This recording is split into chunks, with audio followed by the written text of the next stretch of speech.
Hello नमस्कार जय हिंद। स्वागत है आप सभी का आपके अपने यूट्यूब चैनल अनुभव सफर क्लासेस में।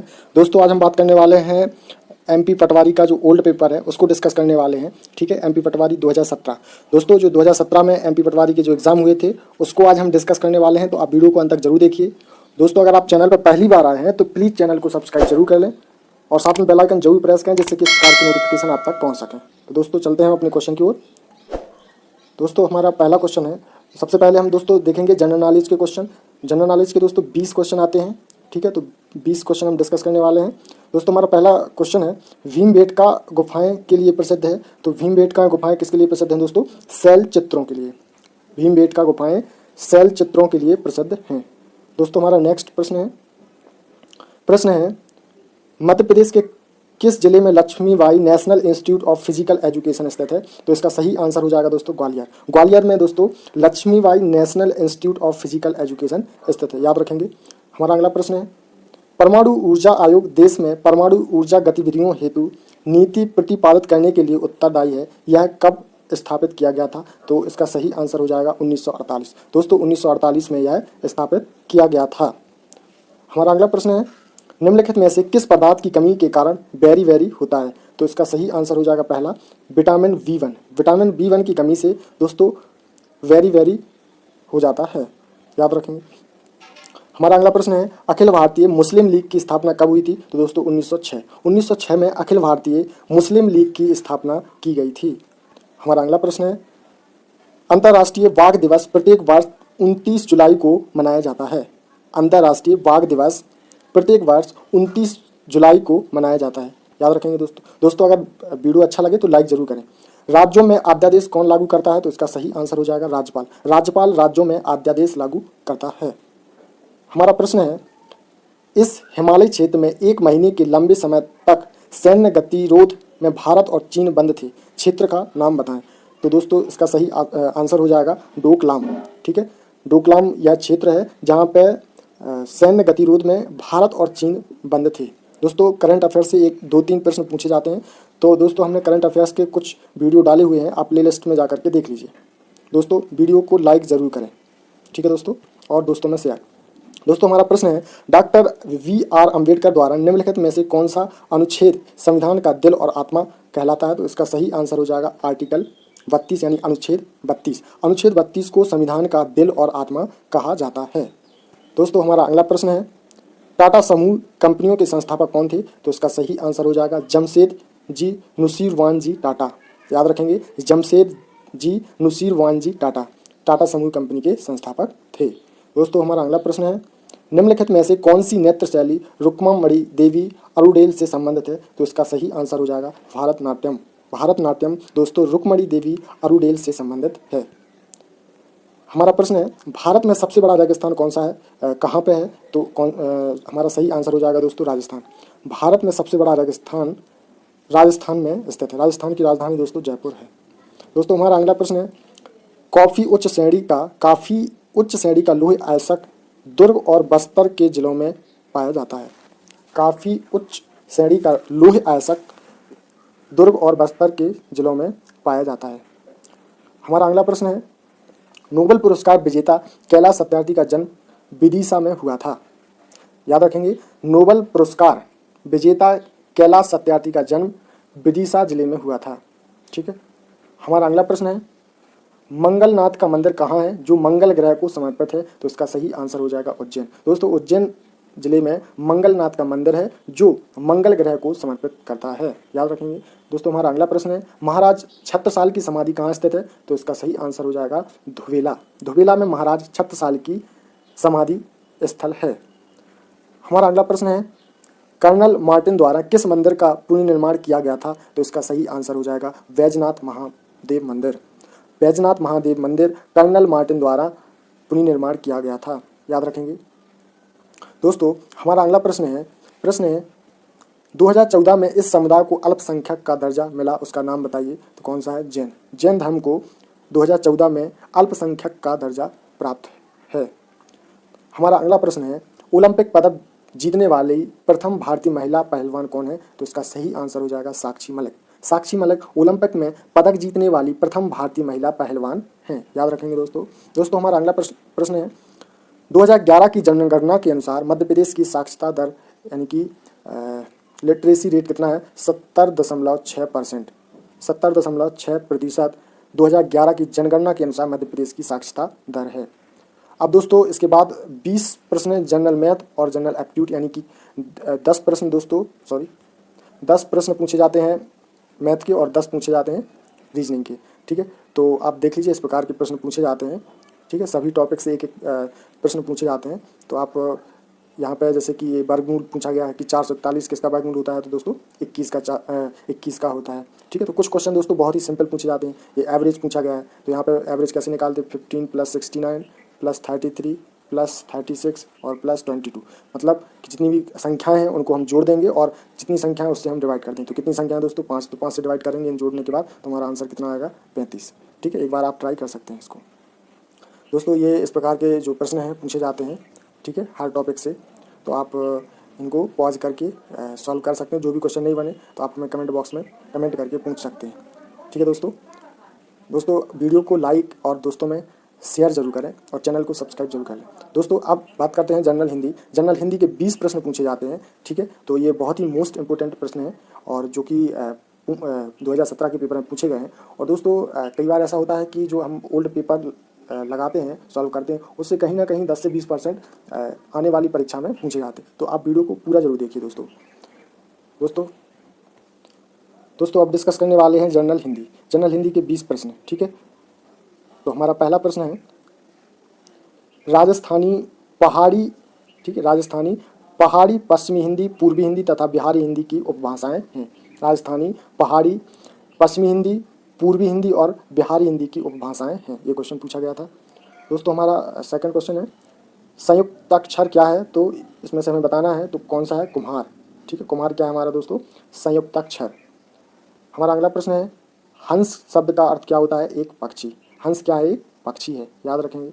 हमारा अगला प्रश्न है जो अव्यय वाक्य में किसी शब्द के बाद लगाकर उसे विशेष बल प्रदान करते हैं वे कहलाते हैं निपात।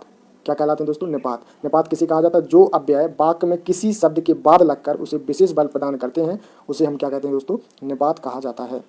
दोस्तों हमारा अगला प्रश्न है विसर्ग से पहले ई या उ हो या और बाद में का, खा, टा, ठा, पा, फा में से कोई वर्ण हो तो विसर्ग का सा हो जाता है। क्या हो जाता है दोस्तों? सा हो जाता है। ये भी आप याद रखेंगे। पुष्प का पर्यायवाची शब्द क्या होता है दोस्तों? सुमन। क्या होता है? सुमन। पुष्प का मतलब होता है फूल।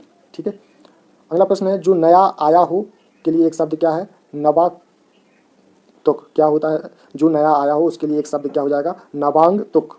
ठीक है, याद रखेंगे दोस्तों। गायक का संधि विच्छेद कीजिए, तो गे प्लस अक क्या हो जाएगा? गायक का गे प्लस अक, गायक।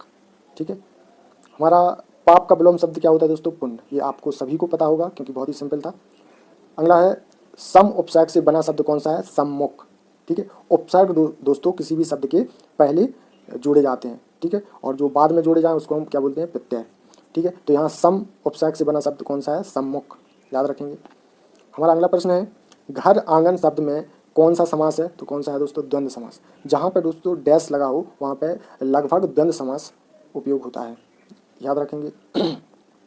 बरस पड़ना मुहावरे का अर्थ क्या है? क्रोध में आना। ठीक है, बरस पड़ना मुहावरे का अर्थ क्या होता है? क्रोध में आना। हमारा अगला प्रश्न है परिपति का शुद्ध रूप निम्न में से कौन सा होता है? तो यहाँ पे जो परिणति का जो सही रूप है वो क्या है? परिणति। क्या होता है? परिणति। ठीक है, यहाँ पे छोटी की मात्रा होगी। ठीक है, तो याद रखेंगे। दोस्तों हमारा अगला प्रश्न है वात्सल्य रस का स्थायी भाव क्या होता है? वत्सल। क्या होता है? वत्सल। ठीक है, याद रखेंगे। हमारा अगला है सारी बीच नारी है कि नारी बीच सारी है, सारी ही की नारी है कि नारी की ही सारी है में कौन सा अलंकार है दोस्तों? संदेह। जहाँ स्पष्ट ना हो, जहाँ संदेह किया गया हो वहाँ पे कौन सा होता है? संदेह अलंकार। ठीक है, हमारा अगला प्रश्न है नीचे दिए गए शब्द का विलोम निम्न पंक्ति में से चुनिए। अनिवार्य। ठीक है, तो क्या हो जाएगा इसका? वैकल्पिक विषयों का भी सम्यक ज्ञान होना चाहिए। हमारा दोस्तों अगला प्रश्न है दवानल इस एक शब्द के लिए उचित अनेक शब्द चुनिए। जंगल की आग। दवानल क्या हो जाएगा? जंगल की आग, याद रखेंगे। दोस्तों हमारा अगला प्रश्न है जिसका वर्णन नहीं किया जा सके उसके लिए एक उचित शब्द क्या हो जाएगा? अवर्णनीय। क्या हो जाएगा? अवर्णनीय, जिसका वर्णन नहीं किया जा सके। दोस्तों हमारा अगला प्रश्न है, अमृत शब्द का अर्थ नहीं है, तो यहाँ पे क्या नहीं है अमृत शब्द का? गंगा जल। ठीक है, पीयूष होता है, ठीक है, बाकी के होते हैं, सुधा होता है, यहाँ पे गंगा जल अमृत शब्द का अर्थ नहीं है।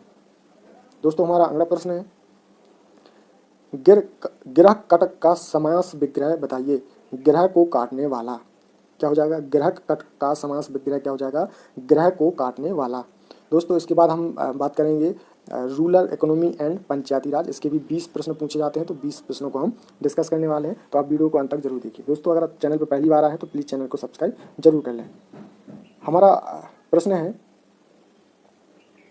किस योजना का नाम बदलकर नेशनल रूरल लिवलीहुड मिशन यानी कि राष्ट्रीय ग्रामीण आजीविका मिशन रखा गया है? तो इसका सही आंसर हो जाएगा स्वर्ण जयंती ग्रामीण स्वरोजगार योजना का नाम बदलकर राष्ट्रीय ग्रामीण आजीविका मिशन रखा गया है। दोस्तों हमारा दूसरा प्रश्न है, मध्य प्रदेश में किसान मित्र का प्राथमिक कार्य क्या है? तो इसका सही आंसर हो जाएगा शासकीय योजनाओं के बारे में जानकारी प्रसारित करना। ठीक है, मध्य प्रदेश में किसान मित्र का प्राथमिक कार्य क्या है? तो शासकीय योजनाओं के बारे में जानकारी प्रसारित करना। ठीक है, याद रखेंगे। दोस्तों हमारा अगला प्रश्न है, मध्य प्रदेश में हस्तशिल्प उत्पादों की पूरे भारत में बिक्री करने वाला विक्रय केंद्र का क्या नाम है? तो इसका सही आंसर हो जाएगा थर्ड, मृगनयनी। क्या हो जाएगा? मृगनयनी इसका सही आंसर हो जाएगा। दोस्तों हमारा अगला प्रश्न है, स्वर्ण जयंती ग्राम स्वरोजगार योजना किस वर्ष आरंभ की गई, किस वर्ष शुरू की गई? तो यह योजना की गई 1999। 1999 में दोस्तों स्वर्ण जयंती ग्राम स्वरोजगार योजना शुरू की गई थी। हमारा अगला प्रश्न है दोस्तों, प्रश्न है, निम्नलिखित में से कौन सा प्रयोजन नहीं है जिसके लिए एक कृषि निवेश ऋण एक किसान को दिया जाता है? तो इसका सही आंसर हो जाएगा बीज की खरीद। क्या हो जाएगा? बीज की खरीद।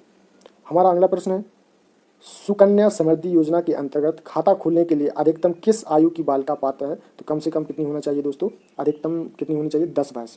ठीक, ज़्यादा से ज़्यादा 10 वर्ष की होनी चाहिए बालिका, तब जाके सुकन्या समृद्धि योजना के अंतर्गत खाता खुल सकता है। दोस्तों हमारा अगला प्रश्न है, PMGSY के अंतर्गत 2016-17 में सर्वाधिक लंबाई वाली सड़कें बनाने के लिए निम्नलिखित में से किस राज्य को पुरस्कार दिया गया था? तो इसका सही आंसर हो जाएगा बिहार एवं मध्य प्रदेश। ठीक है, बिहार और मध्य प्रदेश को दिया गया था। दोस्तों हमारा अगला प्रश्न है, मध्य प्रदेश में एग्रीकल्चर होर्डिंग्स एक्टर का उच्चतम सीमा को 1960 में अधिनियम किया गया था। मध्य प्रदेश में एग्रीकल्चर होर्डिंग्स एक्टर पर उच्चतम सीमा को 1960 में दोस्तों अधिनियम किया गया था। दोस्तों हमारा अगला प्रश्न है, पंचायत राज व्यवस्था का मुख्य लक्षण या सिद्धांत क्या है? तो इसका सही आंसर हो जाएगा विकेंद्रित लोकतंत्र। क्या हो जाएगा? विकेंद्रित लोकतंत्र। दोस्तों हमारा अगला प्रश्न है, मध्य प्रदेश में इंडियन इंस्टीट्यूट ऑफ साइंस भारतीय मृदा विज्ञान संस्थान कहाँ स्थित है? तो इसका सही आंसर हो जाएगा भोपाल। भोपाल में दोस्तों भारतीय मृदा विज्ञान संस्थान स्थित है। दोस्तों हमारा प्रश्न है, मध्य प्रदेश में central institute of agriculture engineering यानी केंद्रीय कृषि अभियांत्रिकी संस्थान कहाँ है? तो कहाँ है दोस्तों? भोपाल।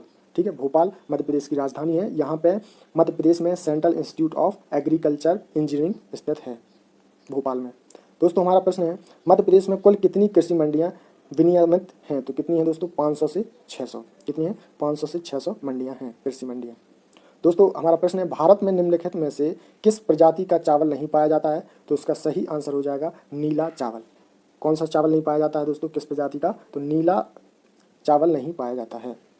दोस्तों हमारा प्रश्न है, निम्नलिखित में से किसके बारे में 3F नाम से प्रचलित पंचायत सशक्तिकरण एवं उत्तरदायित्व प्रोत्साहन योजना के अंतर्गत विचार नहीं किया जाता है? तो इसका सही आंसर हो जाएगा किसानों।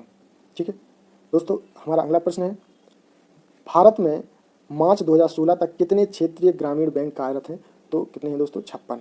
याद रखेंगे कितने हैं दोस्तों? 56 बैंक। हमारा प्रश्न है, राष्ट्रीय विकास परिषद NDC की स्थापना 1952 में की गई थी। राष्ट्रीय विकास परिषद की स्थापना 1952 में की गई थी। याद रखेंगे। दोस्तों हमारा प्रश्न है, वैश्विक भूख सूचकांक 2017 में भारत की श्रेणी है 119 में से 100। कितनी है? 119 में से 100। याद रखेंगे। दोस्तों हमारा प्रश्न है, यदि स्वयं सहायता समूह स्वर्ण जयंती ग्राम स्वरोजगार योजना के अंतर्गत आता है तो पंचायत का निम्न में से कौन सा कार्य नहीं है? तो इसका सही आंसर हो जाएगा समूह के उत्पादों का विपणन करना। क्या है? समूह के उत्पादों का विपणन करना। ठीक है दोस्तों, याद रखेंगे। दोस्तों हमारा अगला प्रश्न है, राज्यों में कौन सा प्राधिकरण पंचायत चुनाव करवाता है? तो इसका सही आंसर हो जाएगा दूसरा, संबंधित राज्य के चुनाव आयोग। क्या हो जाएगा दोस्तों? संबंधित राज्य के चुनाव आयोग। दोस्तों हमारा प्रश्न है, कृषि वानिकी मिशन का उद्देश्य क्या है? तो इसका उद्देश्य है कृषि योग्य भूमि पर अधिक वृक्षों का विस्तार करना। कृषि वानिकी मिशन का उद्देश्य है दोस्तों कृषि योग्य भूमि पर अधिक वृक्षों का विस्तार करना। ये कृषि वानिकी मिशन का उद्देश्य है। दोस्तों अब हम डिस्कस करने वाले हैं कंप्यूटर नॉलेज के 20 प्रश्न। तो वीडियो को अंत तक जरूर देखिए दोस्तों वीडियो को लाइक ज़रूर करें और दोस्तों में शेयर करें। दोस्तों हमारा प्रश्न है, पहला प्रश्न है, ईमेल एप्लीकेशन में संयुक्त अक्षर सीसी का पूर्ण रूप क्या है? तो इसका सही आंसर हो जाएगा कार्बन कॉपी। ईमेल एप्लीकेशन में संक्षिप्त अक्षर सीसी का पूर्ण रूप क्या होता है? Carbon copy.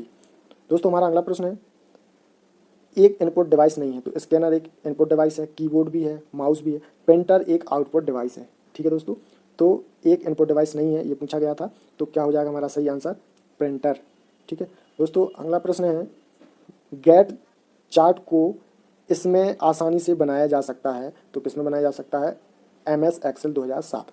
ठीक है, MS एक्सेल 2007 में गैट चार्ट को आसानी से बनाया जा सकता है। दोस्तों अगला प्रश्न हमारा, एक एक्सेल डॉक्यूमेंट जो कि फाइलों के रूप में संग्रहित होता है उसे हम क्या कहते हैं? वर्कशीट। एक एक्सेल डॉक्यूमेंट जो कि फाइलों के रूप में संग्रहित होता है, ठीक है, उसको हम क्या स्टोर होता है, उसको हम क्या कहते हैं? वर्कशीट। याद रखेंगे, ऑप्शन सेकंड सही हो जाएगा। दोस्तों हमारा प्रश्न है, MS वर्ड में एक वर्ड को अंडरलाइन करने के लिए कौन सी शॉर्टकट की होती है? तो Ctrl+U। Ctrl+U से अंडरलाइन होता है। ठीक है, MS वर्ड में। दोस्तों हमारा प्रश्न है, वह सॉफ्टवेयर जो यूजर को वेब पेज देखने की सुविधा देता है, तो उसको हम क्या कहते हैं? Internet browser. वह सॉफ्टवेयर जो यूजर को वेब पेज देखने की सुविधा देता है उसे हम क्या कहते हैं? इंटरनेट ब्राउज़र कहा जाता है या कहते हैं।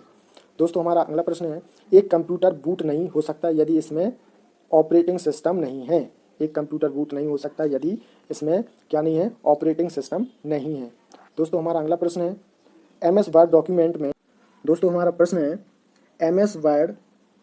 MS वर्ड डॉक्यूमेंट में न्यूनतम कितने रो और कॉलम होते हैं? तो एक रो और एक कॉलम होता है। MS वर्ड डॉक्यूमेंट में कम से कम एक रो और एक कॉलम होता है, याद रखेंगे। दोस्तों हमारा अगला प्रश्न है, MS वर्ड 2007 में किस मेनू का उपयोग कैरेक्टर साइज और टाइपफेस को बदलने के लिए किया जाता है? तो होम मेनू से।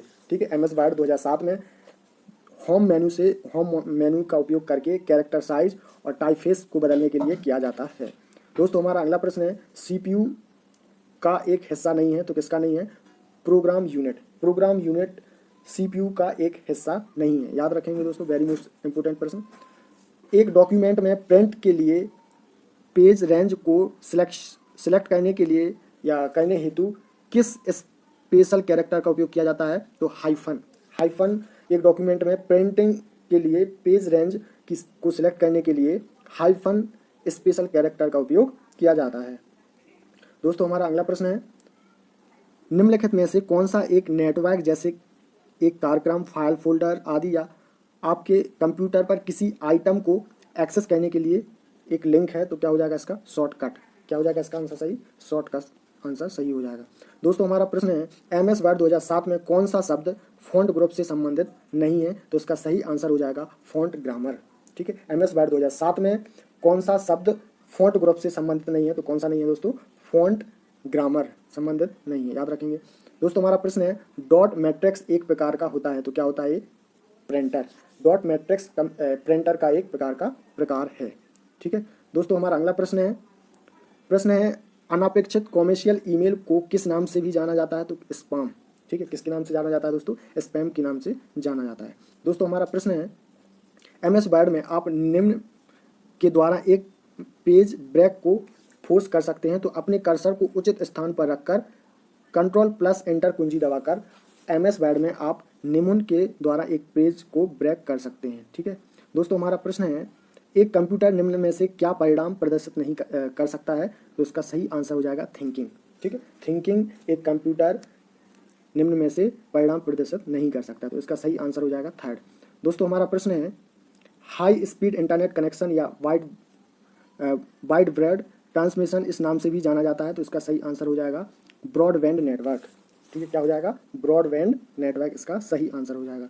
दोस्तों हमारा प्रश्न है, MS एक्सेल में पेसेट स्पेशल कमांड का उपयोग करते हुए आप निम्न में से क्या पेस्ट कर सकते हैं? तो इसका सही आंसर हो जाएगा उपयुक्त सभी।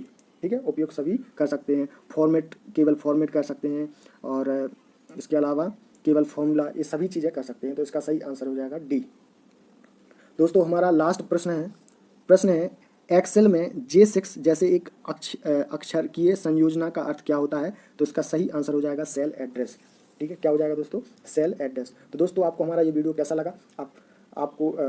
दोस्तों हमारा ये वीडियो आपको कैसा लगा?